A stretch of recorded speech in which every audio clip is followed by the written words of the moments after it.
In the annals of history, few names resonate as profoundly as that of George Washington, a man who emerged from the rolling hills of Virginia to become the cornerstone of a fledgling nation.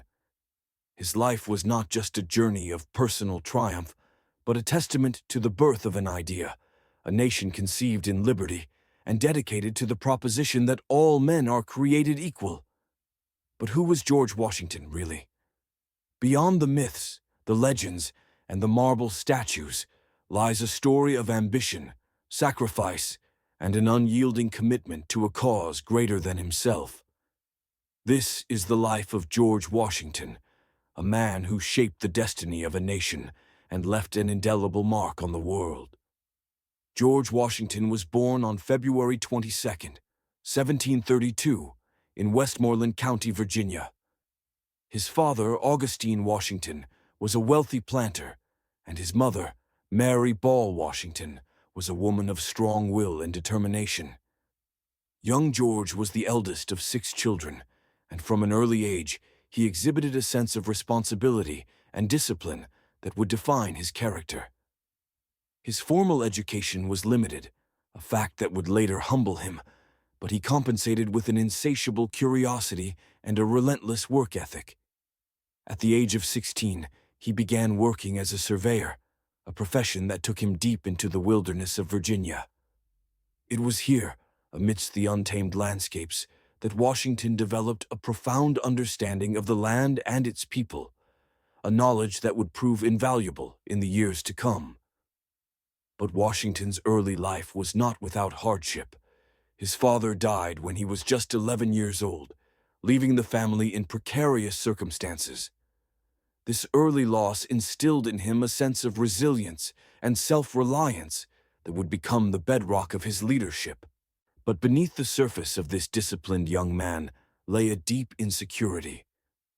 Washington was acutely aware of his lack of formal education, a fact that haunted him throughout his life. He once confessed in a letter, "I was denied the advantages of an early education. I feel the want of it every day of my life." This insecurity drove him to become a voracious reader and a meticulous self-improver, traits that would later define his leadership. Another secret from his early years was his fraught relationship with his mother, Mary Ball Washington. Described as domineering and critical, she often clashed with George, creating a tension that lingered into his adulthood. Some historians suggest that this strained relationship fueled his desire for independence and self-reliance. Washington's military career began in earnest during the French and Indian War, a conflict that pitted the British colonies against French forces and their Native American allies. In 1753, at the age of 21, he was sent on a perilous mission to deliver a message to the French, demanding their withdrawal from the Ohio Valley. This journey, fraught with danger and hardship, marked Washington's first foray into the world of diplomacy and warfare. His early military experiences were a mix of triumph and failure. In 1754, he led an ill-fated expedition at Fort Necessity, where he was forced to surrender to the French. Yet, even in defeat, Washington demonstrated a remarkable ability to learn from his mistakes. By 1755, he had become a trusted aide to British General Edward Braddock, and though Braddock's campaign ended in disaster, Washington's bravery and composure under fire earned him widespread acclaim. These formative years were crucial in shaping Washington's military philosophy. He learned the importance of discipline, adaptability, and the art of leadership, lessons that would serve him well in the years to come. By the 1770s, the American colonies were on the brink of revolution. Tensions with Britain had reached a boiling point, and the call for independence grew louder with each passing day. In 1775, the Continental Congress appointed George Washington as Commander-in-Chief of the Continental Army, a decision that would change the course of history. Washington's leadership during the American Revolution was nothing short of extraordinary. He faced immense challenges: a poorly trained and equipped army, a lack of supplies, and the constant threat of defeat. Yet, through sheer determination and strategic brilliance, he managed to keep the revolutionary cause alive. One of the most iconic moments of the war came on the night of December 25, 1776, when Washington led his troops across the icy Delaware River to launch a surprise attack on the Hessian forces at Trenton. This daring maneuver not only boosted the morale of his troops, but also reinvigorated the revolutionary cause. The war dragged on for 8 long years, with Washington enduring countless hardships, including the brutal winter at Valley Forge. Yet, through it all, he remained steadfast in his commitment to the cause of liberty. In 1781, the decisive victory at Yorktown marked the end of the war and the beginning of a new era for the United States. With the war won, Washington returned to his beloved Mount Vernon, hoping to retire to a life of quiet solitude. But the young nation he had fought to create was far from stable. The Articles of Confederation, the first attempt at a national government, proved inadequate, and the country teetered on the brink of collapse. In 1787, Washington was called upon once again, this time to preside over the Constitutional Convention in Philadelphia. His presence lent credibility to the proceedings, and his leadership was instrumental in the drafting of the U.S. Constitution, a document that would become the foundation of American democracy. In 1789, Washington was unanimously elected as the first president. Certainly.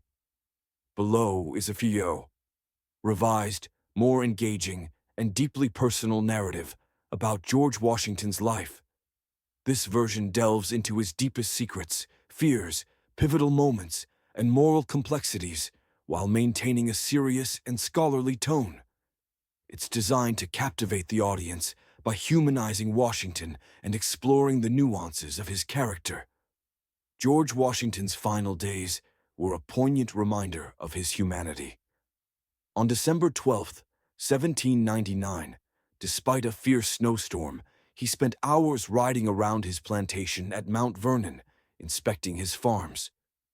By the time he returned, his clothes were soaked, but he refused to change, not wanting to inconvenience his staff. The next day, he awoke with a severe sore throat, which quickly worsened into a life-threatening condition. The doctors were called, but their treatments were as brutal as they were ineffective. They bled him repeatedly, a common practice at the time, removing nearly half of his blood volume.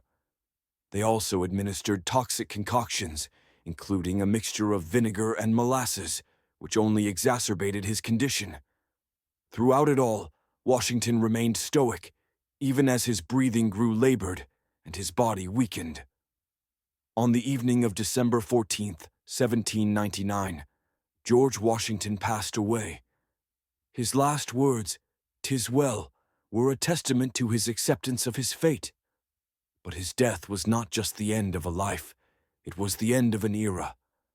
The nation mourned the loss of its founding father, and his funeral was marked by an outpouring of grief and reverence. Yet, even in death, Washington's legacy was far from simple. He was a man who fought for liberty while owning enslaved people, a leader who championed unity while grappling with his own fears and insecurities. His life forces us to confront uncomfortable truths about the contradictions of history and the complexity of human character. So, is George Washington worthy of being a role model? The answer is not a simple yes or no. He was a man of extraordinary courage, vision, and integrity, but he was also a product of his time, flawed and imperfect.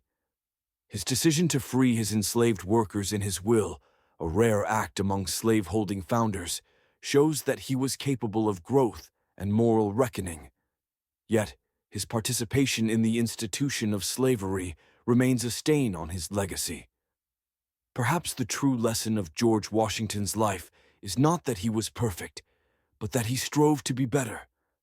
He faced his fears, learned from his mistakes, and dedicated his life to a cause greater than himself. In that sense, he is not just a role model.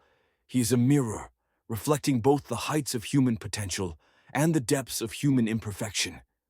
His story challenges us to confront our own contradictions, to strive for greatness despite our flaws, and to remember that the pursuit of a more perfect union is a journey, not a destination. George Washington's life is a story of triumph, tragedy, and timeless lessons. What do you think of his legacy? Can we separate the man from the myth, and should we? Share your thoughts in the comments below. If you found this exploration of history's most complex figures compelling, don't forget to like, subscribe, and hit the notification bell for more deep dives into the past. Until next time, this is your channel name, reminding you that history is not just about the past, it's about understanding who we are today and who we aspire to be tomorrow.